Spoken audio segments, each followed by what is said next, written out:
আগুনের তাপ লেগে চোখগুলো একদম ভিতরে ঢুকে গেছে। পোড়া চামড়াগুলোর উপরে পানি ঢালছি, ওয়াশরুমের পানি তো একটু জোরে পড়তেছিল, ওই জন্য আরও বেশি জ্বলতেছিল। কোনো কাপড় নেই, পুরো শরীর পুড়ে গেছে, চামড়াও নেই, সব সাদা হয়ে গেছে। আসসালামু আলাইকুম, আমি তাসরিমা মাহাবীর, 4th শ্রেণীর শিক্ষার্থী, মাইলস্টোন স্কুল অ্যান্ড কলেজ। বাংলাদেশের ইতিহাসে ভয়ঙ্করতম বিমান দুর্ঘটনায় আহত একজন শিক্ষার্থী। এই দুর্ঘটনায় আমি হারিয়েছি আমার প্রিয় বান্ধবী আইমানকে এবং আমার জুনিয়র আফিয়াকে। আগুনে পুড়ে গুরুতর আহত হয়েছে আমার বান্ধবী আলবিরা, রাইসা, তাসমিয়া, নুসরাত সহ আরও অনেকে। এই দুর্ঘটনায় আমি হারিয়েছি আমার অনেক জুনিয়র এবং সিনিয়র ভাই বোনকে। সে নিহত এবং আহত শিক্ষার্থী ও পরিবারগুলো দায়িত্ব কে নিবে? আমি একজন মেয়ে শিক্ষার্থী, আমার হাত পুড়েছে, পা পুড়েছে সহ শরীরে আরও বিভিন্ন জায়গায় পুড়েছে। আমার ভবিষ্যৎ কী? তাই রাষ্ট্র এবং ঊর্ধ্বতন কর্তৃপক্ষের কাছে আমার আর্জি, আমাদের সকল দায়িত্বগুলো যেন রাষ্ট্র এবং ঊর্ধ্বতন কর্তৃপক্ষ নেয়। আমি ওই দিন ক্লাসে ছিলাম, যখন ওই বিমানটা পড়ছে আমরা আওয়াজ পেয়ে ক্লাস থেকে বের হয়েছি। পরে বের হয়ে আমরা সিঁড়ির দিকে, আগুনটা লাগছিল, আমাদের মিস বলছে যে সিঁড়ির দিকে দৌড় দিয়ে চলো। পরে সিঁড়ির দিকে দৌড় দিতে গেছি, আমাদের হাত পা পুড়ে গেছে, অনেকের মুখ ফুলে গেছে।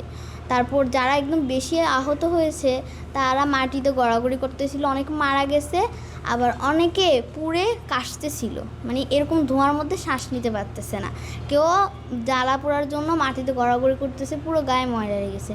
পরে আমরা যখন দেখছি যে ওইদিকে যাওয়ার কোনো রাস্তা নেই, তখন আমরা পিছনে ব্যাক করছি। এরপর আমরা আবার পিছনে গেছি, তারপর পিছনের লাস্টে একটা গ্রিল আছে, ওই গ্রিল ভেঙে আমরা তারপর বের হয়েছে। আমাদের মিসকে একটা হাতুড়ি দেওয়া হয়েছিল, মিস ওইটা দিয়ে তালা ভাঙছে, তালা ভেঙে তারপর আমরা বাইরে হয়েছি।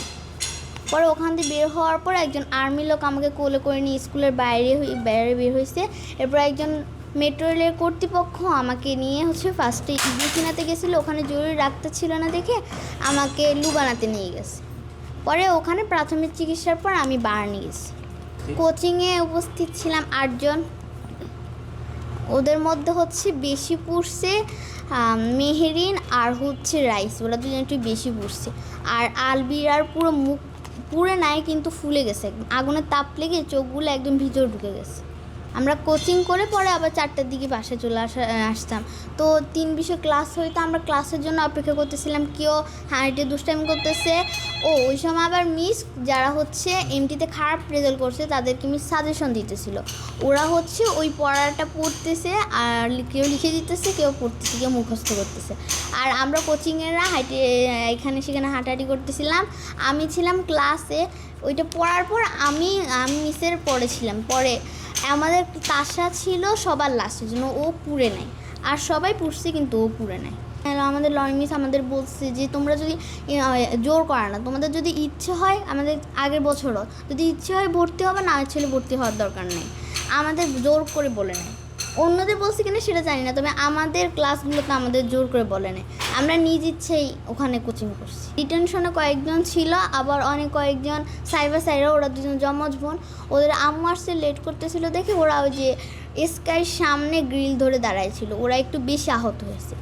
মিসও অনেক কান্না করতে, সবাই কান্না করতেছিল। তবে আলবিরা আর রাইসা, ওরা দুইজন মানে আম্মু কিছু বলতেছে না, শুধু বলতেছে আমাদের বের কর, আমাদের গায়ে পানি দাও। আর লরিন মিসের গায়ে আমাদের যার বোতলে যতটুকু পানি ছিল, সীমিত পানি ছিল, অতটুকু মিসের গায়ে ঢালছি, তাও মিসের জ্বলতেছিল, মিস অনেক বেশি পড়ছে জন্য মিস অনেক জ্বলতেছিল। পরে মিসকে মেডিকেলে নেওয়ার পর মলম লাগানোর পর মিসের ইয়েটা ঠান্ডা হয়েছে, কিন্তু এমনিতে অনেক জ্বলতেছিল। আমাকে যখন লুবানাতে নেওয়া হয়েছে তখন আমাকে স্যালাইন দিতেছিল, কিন্তু আমার জ্বলা কমতেছিল না, অনেক বেশি জ্বলতেছিল। তখন আমি চিন্তা করলাম যে অনেকে ওয়াশরুমে চলে গেছে, আমি চিন্তা করলাম যে আমিও ওয়াশরুমে যাই। পরে ওইগুলোর পোড়া চামড়াগুলোর উপরে পানি ঢালছি, ওয়াশরুমের পানি তো একটু জোরে পড়তেছিল, ওই জন্য আরও বেশি জ্বলতেছিল। পরে আমি আবার ওয়াশরুম থেকে বের হয়ে আসছি, দেখি আম্মু আর আব্বু আসছে। পরে ওনারা দুইজন আমাকে নিয়ে একটা রুমে বসায় শোয়াইছিল। পর আমি কিছুক্ষণ শোয়ার পর ওখান থেকে উঠায় আমাকে বার্নে নিয়েছে। ওখানে যাওয়ার পর আরেকবার পুরো হাতটা খুলে ওখানে আরেকটা মলম দিচ্ছে, ও মলমটা লাগে আবার ফুল ব্যান্ডেজ করছে। আসসালামু আলাইকুম, আমি নাজমুল মোহন, আমি তাসরিমা মাহাবীরের বাবা 21 জুলাই হচ্ছে উত্তরা বিমান দুর্ঘটনায় যে ঘটনাটা ঘটেছিল আমরা বাসায় ছিলাম। তো মাইলস্টোন কর্তৃপক্ষ মেট্রো রেলের ওখানকার যে কর্তৃপক্ষ ছিল ওনারা আমাকে ফোন দিয়েছিলেন যে আপনার বাচ্চা আহত হয়েছে। আমি বললাম কীভাবে? আমাকে বললো যে বিমান দুর্ঘটনা। তো আমি জিজ্ঞেস করলাম বিমান দুর্ঘটনা কীভাবে? বলে যে স্কুলে এসে বিমান পড়ছে। তো পরে হচ্ছে যে আমি গেলাম, আমাকে বললো আপনি লুবানাতে আসেন। আমি লুবানাতে গেলাম। লুবানাতে যাওয়ার পরে আমি ওখানে যা দেখলাম, ঢোকার সময় অনেকগুলো বাচ্চা মৃত দেখলাম, পুরো শরীর পুড়ে গেছে আপনার হচ্ছে যে, এবং আহত অনেক বাচ্চাকে দেখলাম। তখনও আমি আমার মেয়েকে খুঁজে পাইনি। আমি পরে জরুরি বিভাগে খুঁজতে খুঁজতে ভেতরে গিয়ে আমার মেয়েকে পেলাম। তখনও ট্রিটমেন্ট শুরু হয়নি, ও কান্না করতেছিল, দিক বিদিক ছুটাছুটি করতেছিল। তো ওভাবে আমি জড়াই ধরলাম, ধরার পরে জরুরি বিভাগে নিয়ে আসলাম। আনার পরে ওখানে হচ্ছে ওনারা প্রাথমিক ট্রিটমেন্ট দিল। ট্রিটমেন্ট দেওয়ার পরে আমাকে বললো যে আপনি বার্ন ইউনিটে নিয়ে যান। এরপরে আমরা বার্ন ইউনিটে নিয়ে আসলাম। তো আমি ওই দিন যে ঘটনা দেখলাম, যে পরিমাণে আহত নিহত বাচ্চা দেখলাম, আসলে এটা খুব হৃদয়বিদারক একটা দৃশ্য। এটা আসলে মানে ভাষায় বলে প্রকাশ করা যাবে না। আমি কতটা ভয়াবহতা দেখেছি এটা আমি আপনাকে বলে প্রকাশ করতে পারবো না। খুবই ভয়াবহতা সেদিন দেখেছি। এমন কিছু বাচ্চা আমি দেখেছি শরীরের 100 ভাগ পুড়ে গেছে, গায়ে কোনো কাপড় নেই। মেবি 6-7 বাচ্চা হবে বা ক্লাস 8 বাচ্চা হবে। আপনারও গায়ে কোনো বাচ্চা মানে কোনো কাপড় নেই, পুরো শরীর পুড়ে গেছে, চামড়াও নেই, সব সাদা হয়ে গেছে। তো এরকম খুব খারাপ পরিস্থিতি দেখেছি এবং মোকাবেলা করতে হয়েছে। এখন ওর হচ্ছে বার্ন ইউনিটে আইসিইউতে ছিল, 10-11 দিন ছিল। এরপরে হচ্ছে রিলিজ দিয়ে দিল। এখন 2 দিন পর ড্রেসিং করানো লাগতেছে। আমরা ওখানে নিয়ে বার্ন ইউনিটে ড্রেসিং করে আনতেছি। এখন সময় লাগবে, আসলে এটা দীর্ঘ একটা সময়ের ব্যাপার। পোড়া তো, ওর হাতে পুড়েছে, পায়ে পুড়েছে, ওর শরীরের বিভিন্ন অঙ্গে পুড়েছে।